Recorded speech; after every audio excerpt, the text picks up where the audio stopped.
Welcome to Literacy Talks, the podcast for literacy leaders and champions everywhere. Brought to you by Reading Horizons, Literacy Talks is the place to discover new ideas, trends, insights, and practical strategies that will help all learners reach reading proficiency. Our series host is Stacy Hurst, a professor at Southern Utah University and Chief Academic Advisor for Reading Horizons. Joining Stacy are Donnell Pons, a recognized expert in literacy and special education, and Lindsay Kemeny, an elementary classroom teacher, author, and speaker. Educators need other educators to celebrate successes and help each other solve challenges in the classroom. When it comes to teaching literacy, we can all grow and improve together. This episode takes a look at ways educators can support each other without being overly critical or judgmental about the way our colleagues tackle reading challenges. Humility, considerate conversations, recognizing each educator's own experience. These can all go a long way. Let's get this conversation started. Welcome to another episode of Literacy Talks. I'm Stacy Hurst, and I'm joined by Lindsay Kemeny and Donnell Pons. And each week, we choose a different topic related to literacy to discuss, and we take turns doing that. This week, it's Lindsay's topic, and just a little bit that she shared with us, I think this will be a really great conversation. So, Lindsay, we'll just turn it over to you. Lead us into it. Okay, so my question today is, are we being too judgmental? And to set this up, I love this science of reading movement. And we're all, the three of us, we're so passionate about the science of reading. There's so many educators within our movement are just really passionate, right? For good reason, because we've seen the difference learning to read can have. But sometimes I think that we come across maybe a little forceful and maybe a little judgmental, sometimes a lot judgmental, maybe. And so I just, I see things sometimes online where I just see the way someone reacts or responds to a question, or maybe someone quite innocently asks a question and gets all these responses, and the people sometimes almost seem like they're attacking them. So do you guys know what I'm talking about? Do you see these kinds of things? Yes, for sure. And those very posts you're talking about, some people even preface it by saying, some version of "don't come at me, I'm just learning," right? So that tells you that happens. Yes, exactly.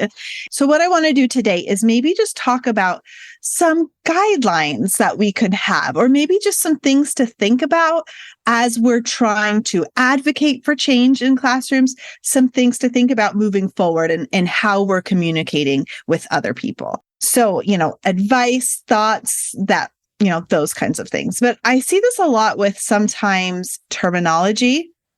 And I think sometimes we're too quick to judge. So, for example, you could come into my classroom right now and you would see a drawer. I have like these labels on my drawers, and you would see one of my drawers labeled sight words. Okay. And I have talked about how I have changed because I used to teach these words as a whole. That's what I thought you did, is you just had to memorize them. And now if you've talked to me, if you read my book, that I do that differently now. And it's not the best, most efficient way to store words as a whole. And I talk about how the researchers use the term sight words very differently. And now I will use high frequency words when I'm talking with educators in my classroom. I call them heart words. But if you just came into my classroom and you looked around, and you would see that term sight words, and you could make a judgment, right? And so, and it's the same thing sometimes when someone says guided reading. And I think all of a sudden everyone goes, "Oh, that's terrible." When you have to step back and say, wait a minute, what are we talking about here with guided reading? Because it's like the definition. And maybe this person is just thinking reading in a small group with students. And someone's saying guided reading is wrong, but they think guided reading is reading in a small group of students. Is that wrong? No, there's certain practices. So, just to kind of like get things going, and maybe we can go around and maybe share some, guidelines or things we need to think about as we are communicating in this community. Any thoughts coming to mind as I'm talking? I'm just thinking, Lindsay, this is a really good conversation to have, because I think at times, if you're in it, then you maybe don't see it so much. And especially if you're on the side of the science of reading and you're thinking, oh yeah, it's about time we said these things, right? And so maybe just like in anything, when you're on the side of it, you're thinking, yay, yay, yay. And then when you're on the opposite side, you think, this doesn't feel so good over here. Yeah. And so it's always good to remember, right, what it's like to be on the other side thinking, that probably doesn't feel very good to be over on that side. And I think what's hard oftentimes is that many of us, and I'm speaking of myself personally, many of us have felt alone. And I felt alone a lot, particularly as a parent of a child who was struggling with reading and ended up over at the school and having conversations to say, this just isn't working. Can you help me? I'm not quite sure what's even going on, but I know it's not working. What can we do? And there were few answers, and there felt like a lot of judgment towards me at the time. And whether that was intentional or not, it felt that way. It was things like, well, parents who read with their children at night every day, those students tend to do better, things like this. And I felt like, well, I'm doing all of those things. And so again, I think, at least for me, and maybe there's some other folks who can relate to this, I think you do need to remember that it doesn't matter what was said to you in the past or maybe how you felt, but it never feels good to be that person. And that is always a good refresher for me in a conversation, or if I see a post or a conversation or something, not to make, as you say, that judgment call, that leap into thinking, oh, I know exactly what's going on here. And none of that is good. But instead, doing a lot of, well, tell me about what you're doing. So let's take your classroom, for instance, Lindsay. If I stepped into your classroom and I'm using the same philosophy that I'm talking about, then I would start with, hey, Lindsay, I see sight words on that drawer. Tell me about sight words, because I hear a lot of different things about sight words. What are you doing with sight words?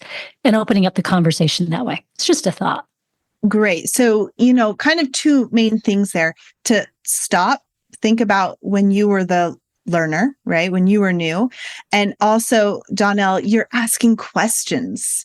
And I think that's really good. And I heard someone talking about this as they were, speaking publicly about this movement and how to help, and asking a lot of questions, because if we just attack, it doesn't move the needle and that person doesn't want to change. But asking questions is going to help, I think, both of you kind of understand. And before you make a judgment, you're asking questions to see what is going on and maybe how you can help.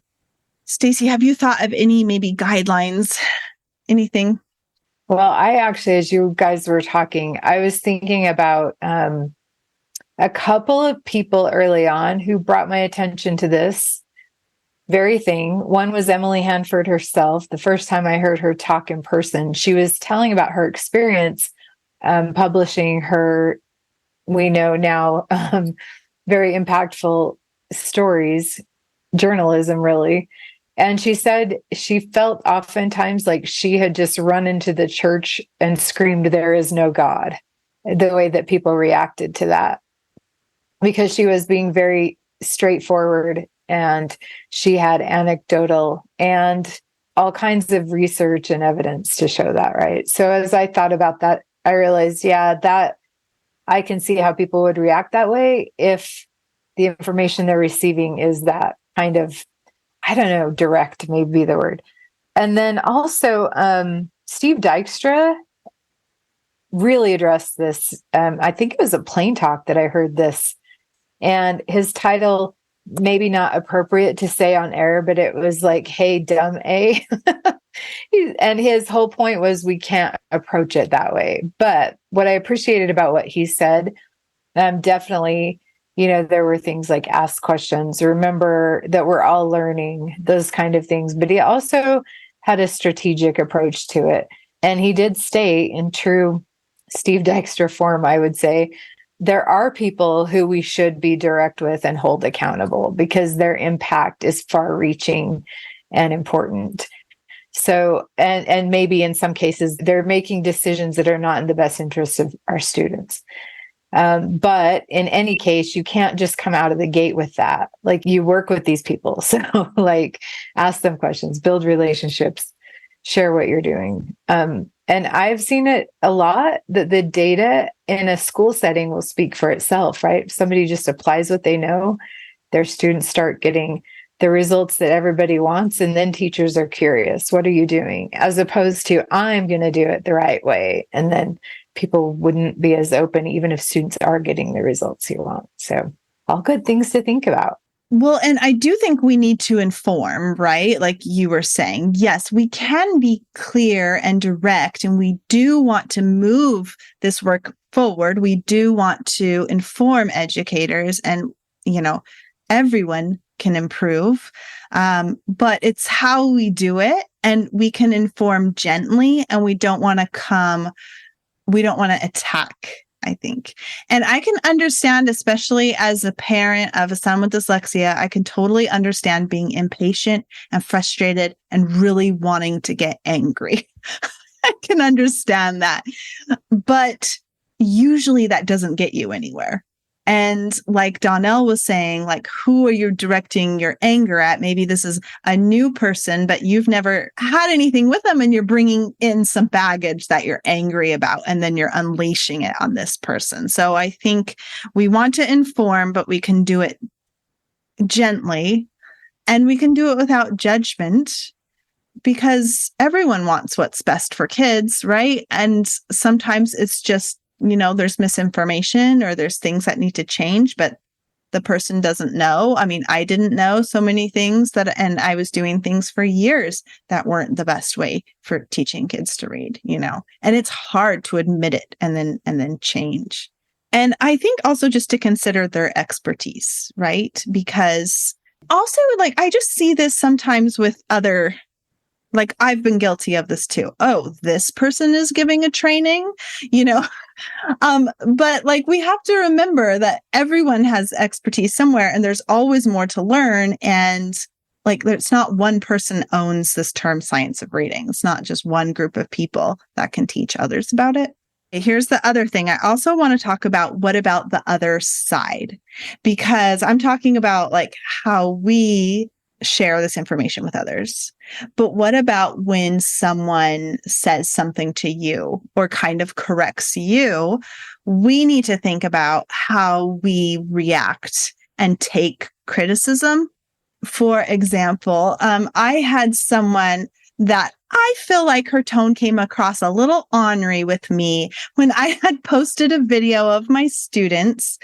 And she said she was upset that my students did not have a clear distinction between and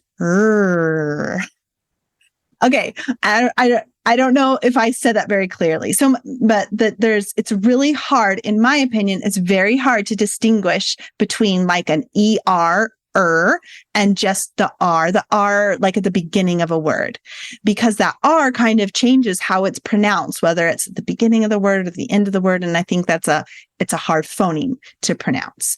So maybe she was being a little judgmental of my first graders, maybe in the way she said it to me. Like, she's like, I don't understand why they're saying this instead of this. And my first thing was like, really? You can't understand? Or are you trying to take a dig at me? That's like what I was thinking. And then, but me, on the other hand, I need to take a step back. And no matter how the information was delivered, I'm like, well, yeah, it's hard. And could I do a better job trying to teach my students the difference between those phonemes? Yeah, I could. And definitely, today is when I taught them and I'm trying to help them learn the difference between this, or when that R is part of a consonant cluster, in different things. And I was thinking about it. So I'm like, I can still take a step back, and I should take criticism and get better. Right. So advice, when you're on the other end of this advice, what would you share? I like that you shared that, Lindsay. And I think part of the perspective is that's a teeny weeny part of your practice. You know what I'm saying? Is also take it in perspective. It's a really tiny criticism and a really minute thing that perhaps that tweak could work. And I like how you brought yourself back around and said, okay, wait, my back's up against the wall. I'm feeling a little bit attacked. However, you took a moment, took a breath and said, you know what would be the harm in me trying to make a distinction? Perhaps she's got a point there. Maybe that might be helpful. I like the way you worked yourself around through that. And it reminded me of years and years ago, and I've brought it up many times because it stuck with me. Dr. David Kilpatrick, I heard him say when he was in a dust up, we'll call them dust ups. People get into dust ups in this space. He said, here's my response when someone comes to me and says, oh, well, I have this evidence on the opposite side. And he'll say, hey, show me the research. Maybe I can be convinced. And that really stuck with me because I like his attitude. He's right. At the heart of it, if we really are learners, then we should be open to learning. And if someone brings something to us to say, I know sometimes the way the message is packaged might make it difficult. But if somebody brings something to us and says, hey, there might be additional information here that maybe you're unaware, or maybe you didn't see it quite this way. What if I present it this way? Would that change how you see it? Maybe it would. So I need to think about it. And we need to be capable of having those conversations and being in that space. That's why I'm really appreciative of that story you shared, Lindsay, about bringing yourself around, because that might be our initial reaction to a lot of things is to say, whoa, but then to talk it through and say, hey, how bad would it be if I thought over this and thought, well, maybe being a little more precise wouldn't be such a bad thing. Maybe there is something I could do here. Yeah, it reminded me of Adam Grant gets in his book, Think Again. Yeah. And he talks about the 4 types of ways that we approach these things. He says preacher, prosecutor, politician, and scientist. And this is obviously a passionate and charged subject for many people, which is, I think, why we react the way we do sometimes, myself included. But to keep our minds on the fact this is the science of reading movement, to help us to remember to approach things like a scientist. So the example you shared, Donnell, was of Dr. Kilpatrick. Is that right? Well, show me the evidence. I might be able to be convinced.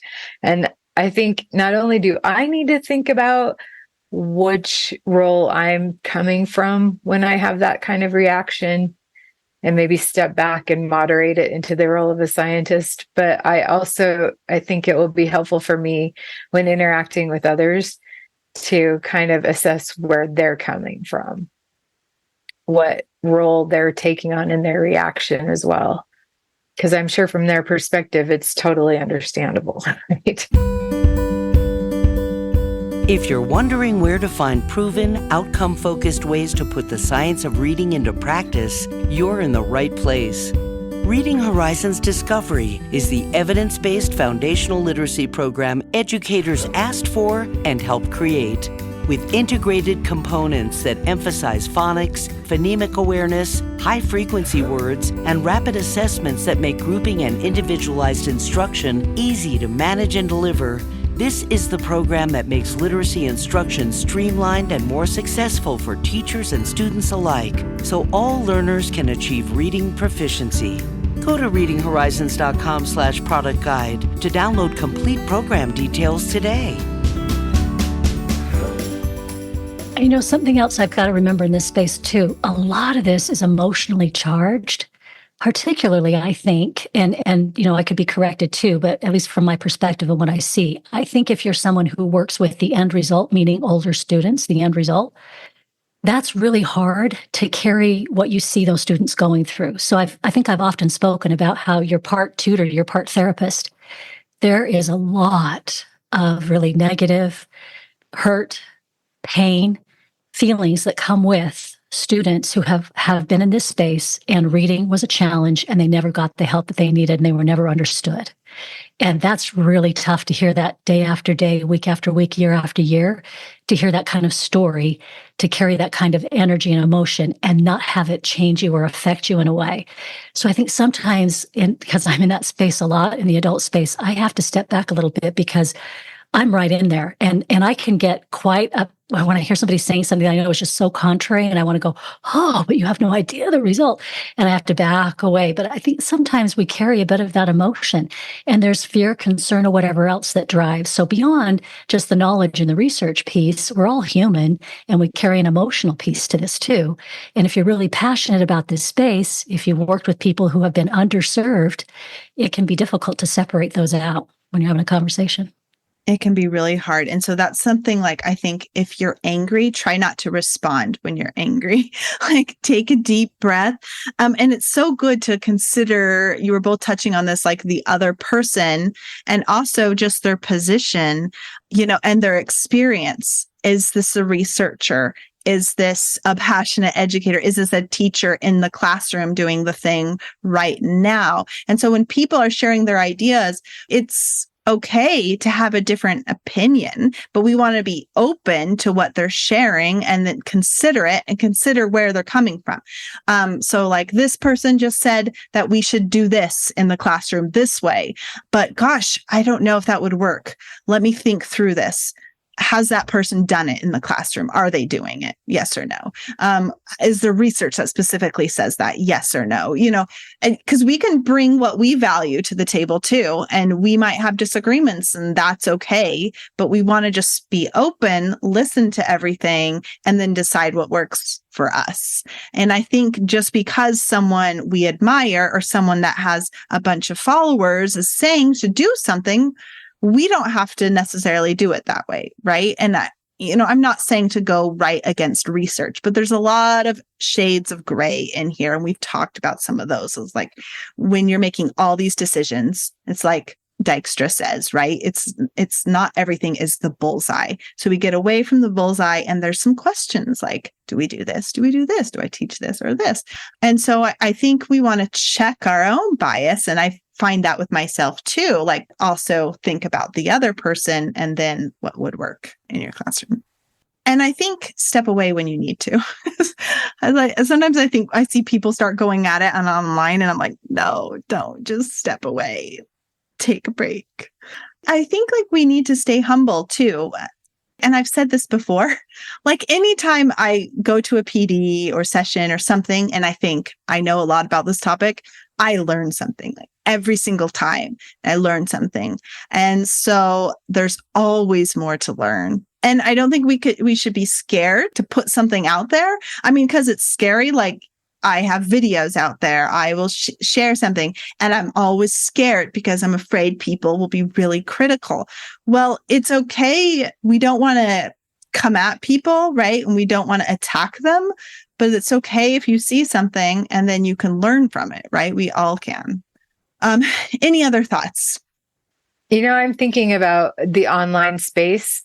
It wasn't something that I had to navigate as a beginning teacher or educator in general, but tone can be misinterpreted just so much easier than if you're actually talking face to face to someone and hearing the intonation in their voice. And I'm thinking about something that happened in our science of reading community a couple years ago with the whole, I'm going to say it, and you both are going to know what I'm talking about, phonemic awareness with letters, without letters. And I learned a lot by watching how people who were defending either side of that argument, how they communicated in that space. Some of those people I was really impressed with, some not so much. Some, I think, even though they held a lot of knowledge, kind of did some damage to our community by being so direct and so maybe not considering how people would be hearing that at a time that, people felt like they were just getting traction with things. And I've noticed that some of those people aren't active anymore on social media or in other places. And maybe they did what you said, Lindsay, they took a step back and are just focusing on things that they maybe have more control over. But I think that's important to keep in mind too, when we're communicating in those areas, social media. You both brought up something really, I think, is interesting and important, and that is we've benefited greatly from having such access to information, right? The information age we talk about, but you can't say that enough. I think I've spoken before about the fact that I was struggling as a parent to know what to do to help, two of my children and my husband, and had very little information that was readily available. I had to go to the library. Thankfully, there was a book I found. I think I told you I sat in the parking lot and read the whole thing before I drove home. That's how hungry I was for information. Fast forward not that many years, and there's loads of information now available. So that's one of the benefits is now there's a load of information. That's great. This no longer hides in the dark because there's no information. However, with that also comes this other piece that we've talked about, and that is the instantaneous response to information that we see, or the ability to get on and say things or post things and do things. And that's really challenging. And this isn't the only space that feels the challenge of that, right? But this can be, it can feel even more important because of the importance of the work that we do. And so you hate to see us stay. So you refer to the damage that can be done. We've, some folks maybe stepped away, and we call them dust ups as a way of talking about some of these things that have occurred within the community. But I think that all that being said, maybe we're at a point now where I'm hoping we've maybe aged into, gotten to a nice maturity level of being able to have better, more considerate conversations, I'm hoping, because, and I'm going to include myself in all of this, I've gone through the whole genesis of the thing, from having no information to having loads of information to then posting and seeing a lot of things said. And I'm hoping maybe we're coming out to that part where maybe we're more the scientist and the researcher, and we're really maturing into having all of this information, being able to have these wider conversations, taking our time to really investigate, understand, and hear each other. And I'm hoping that takes us even further in our understanding, because we know that we know a great deal, but as Dijkstra pointed out, there's a lot we still don't know. And maybe we're ripening into that position where we're sharing, working together, collaborating in a way that I'm hoping it takes us even further than we ever thought we could go with the information that we have about reading. These blanket statements can be a little dangerous sometimes, because it might not, you say, someone can come on and be like, oh, that's terrible. You should do all your phonemic awareness with letters. They don't know what's happening in that situation, or they don't know that, oh my gosh, these students don't know their letters yet. Okay. So we're not just going to say, don't do it all the time with letters, because these kids don't know their letters. And so I don't know. There's just so many different things I think sometimes we can come across. And so instead of just attacking someone or saying, oh, you should never do this, try to think how you can inform gently. You can say, oh, like Donnell, how you were kind of saying, ask questions. Have you considered adding letters when you do that? I have found that it really helps my students, whatever. But anyway, just thinking about how we can inform, because we do want to be clear and direct, but without attacking the person. And we want to inform. So instead of just saying, oh, guided reading is terrible, you should never do guided reading, can you say, okay, what are you doing in guided reading? One of the elements you won't want to do is teach students the 3 cueing strategies, and you don't need to track that, the 3 cueing. But are you having them read in small groups? Are you prepping them and getting them ready to read by going over any unusual, irregular words or vocabulary words that they'll need to access that text first? That's wonderful. So I just think inform as we comment. And probably finding that common ground too, right? Yeah. Like we had conversations about this when it was happening with the letters and versus no letters with phonemic awareness. And I think we out of the gate, I remember a conversation we had, and we kind of all 3 concluded it's not a matter of if, it's when. And nobody was arguing if, I didn't think, right? Like, of course you're going to attach those phonemes to letters at some point. So maybe we focus on that. And then the conversation turns to when do you do that, and not you're right, you're wrong. And I also think there was something that happened in that interaction where there was a researcher who was very correct, had spent their life studying this. And we learned a lot from listening to their webinars. But I think in their passion for the subject, they lobbied a lot of untrue things about a person. They made it personal. They weren't focused on the research. And I think that is, again, focus on the research, the topic, not necessarily the person, because there's a lot about their situation, as you mentioned, Lindsay, that we don't know. I have a question in a minute, but I want to hear what Donnell has to say first. You've both got me thinking about again, I was hoping for this maturing into this phase. And it made me think about the early days of my practice when I was working with students and how much better I am today because I spend more time listening to my students rather than making assumptions about what I think I'm seeing with what my students are doing. And spending just that time to get to know and understand my student better, for them to tell me and kind of divulge their story, give up more of what it is, why they do what they do. I am such a better instructor just following their lead as they show me, hey, this is why I'm doing what I'm doing. This is maybe what I've been through in the past. This wasn't a great approach. This would be a better approach. They lead me in that teaching, and I'm such a better teacher because of it. And I'm thinking about that in these conversations that I've talked about it before, about asking the questions.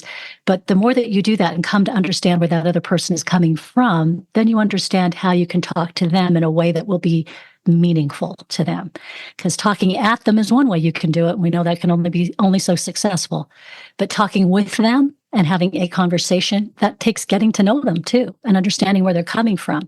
And that takes asking some questions and giving them some space to be able to say, well, this is why I feel the way that I do. This is why I'm coming at it the way that I am. And oftentimes just that is very revelatory and helps us understand a way in order to have a good conversation. So I've been introspecting as you were talking. You actually were leading right to the question I have, because I'm thinking to myself, I certainly have, I don't know if I want to call them hot button issues or maybe hot button situations where I do get a little passionate. I've been called candid before. One thing I also realized was that with my first graders, like you were saying, Donnell, I was patient to the ends of the earth. I would give them any benefit of the doubt. I would do whatever it took to help them learn and grow. And I'm not as patient with adults sometimes. When I became a literacy coach, I noticed that right away, right? Because I felt like I was working with people who maybe should know better. That was my judgment. I'm owning that. But I'm wondering two things. I am identifying my own hot button issues or situations because I think in those spaces I have to learn how to better navigate. But then my other question is, and maybe I'll share one of my hot button situations, and then I do want to know if you guys have some too.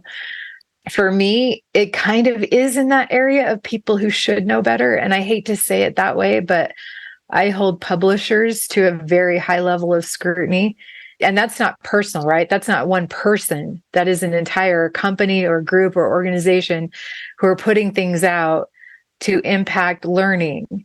And if I am assessing that their intent is not the students, maybe their intent is to make money, to affect their bottom line, or to have some sort of personal fame and attention, I'll be honest, like, I think it would be harder to navigate situations, conversations, when I think that is the issue. So how could I be better about that? That's what I'm asking you too. Well, that's like what this whole thing is about, right? Taking a step back, trying to see their side. But I can totally relate because it's something similar, for me is I do get really angry with the people that just seem to have some skin in the game. They've been balanced literacy forever and they're like just going to die that way. They won't look at any other research, like they have their blinders on. And it's really hard for me to stay patient with them because they're like publicly saying these, false things about the science of reading, trying to perpetuate a false myth that it's, phonics only, or see, now these guys are backpedaling or all this. That kind of stuff really upsets me. I really empathize with the teachers who are learning or are confused or who have taught this or who admire this person, but they're doing this and then they're trying to figure it out. And so I try to remember not to hold judgment for them. I'm not so good with the other people or the professors or people that I'm like, you should know better. You should be looking at research. You should understand what a high quality study is, that kind of thing. Definitely, I could be better being patient. Yeah, I think this is so challenging because, again, if you look at the statistics, you see how many students are struggling with reading and how we do a disservice to so many. I mean, that's why we're having these conversations, right? Is that what we have done has obviously not worked. Then it is very challenging to remain patient when people stay on the same thread and keep saying, well, I'm just going to keep doing what I've done for the past 20 years that obviously apparently wasn't working very well. That's frustrating. That's really frustrating. How do you have a conversation that's meaningful and doesn't get heated when that's what you're discussing? That's not very easy. And I think part of the challenge, or what I've come to realize over time, is where do I channel my energy that I feel like can be most effective and not get bogged down? And for me, that's been showing up in spaces where I work with my local legislature. And I try to be somewhere in that space to be vocal because I know that there are other folks in the space who need my help to be there. Maybe they're in a classroom and they don't have the time to go up to the Capitol to be able to show up there. So I'm showing up for all of them. And I feel like I owe them doing my research and bringing the best information I can, gathering information for them. So I think that's what I've done over time, is just channel my energy where I think I can be most effective and efficient, because there's a lot of places you could put it. But that's a positive thing. I was looking for positive ways in which I can do that, because I'm not going to be able to change everything. And I'm not going to be able to affect the change in all the places I'd like to, or make people see things differently. But where can I put my energy where it can be positive and I feel like I'm really being effective? I like that. That's great. We do need advocates. We need advocates in the work. And what we are asking today is that all of us take a step back and consider, how are we being an advocate and how can we best inform others and help move this work forward? We have an amazing community. We really do. I love our Science of Reading community. And so it really saddens me when I hear about people turned off by it and then leave. And that's what I don't want, because we need those people. We need everyone, because we want to help every child learn to read and write. And, I think it was Tracy Weeden who said, adult biases or adult egos are sometimes our biggest barrier. And so I think everyone can remember to take a step back. And I mean, everyone, the researchers can consider the teachers. The teachers can consider the researchers. We consider, everyone in this field and their experience. And it can be an amazing place. I mean, just last week, on a Saturday morning, it was the weekend, and I had posted something online to get some advice. I had step-by-step advice for how to teach my students to stay in the same tense, like not switching between present tense and past tense. I had step-by-step advice given to me from Mitchell Brookins. I love him. He's so knowledgeable. I had a personal email with Leslie Laud, who was talking to me and giving some advice about something. And I had shared thoughts with someone else about a book we were both reading, in a DM. And I was just reflecting on that and like, that is so cool. I just got help and exchanged thoughts with these people all across the US and Canada. And how neat. And so we do have this online professional community, which is amazing. Let's just make the most of it. And let's consider how we can help, not only ourselves, but everyone move forward in this. So thanks, you guys. Thanks for the conversation. Yeah, thanks for the opportunity to introspect. And I know that's the thing I'm taking away the most. And I'm going to just keep thinking about this like I do some of our conversations. I do think there is a time and a place to be really direct and maybe not take the time to ask questions and get to know where someone else is coming from. But I'm going to be that's what I'm going to think about, identifying exactly where those places are. In the meantime, I'm going to try to think more like a scientist in those reactions when I feel myself getting frustrated. So thank you for this conversation. And as Lindsay was mentioning at the end, just thank you for the community that we have. We love our Literacy Talks community and our Science of Reading community at large. And even beyond that, just all the educators and researchers who are trying to do the best by kids, right, and for reading. So thank you for joining us for this episode, and we hope you'll join us next time for the next episode of Literacy Talks. Thanks for joining us today for Literacy Talks. the podcast series for literacy leaders and champions everywhere. We invite you to join the Science of Reading Collective, our free community and resource hub, so you can stay current with new ideas, free webinars, resources, and more. And be sure to visit Literacy Talks online for resources, access to every season's episodes, and more at readinghorizons.com/literacytalks. It's an exciting time to teach reading and ensure your students reach grade level proficiency this school year. Literacy Talks comes to you from Reading Horizons, where reading momentum begins. Join us next time.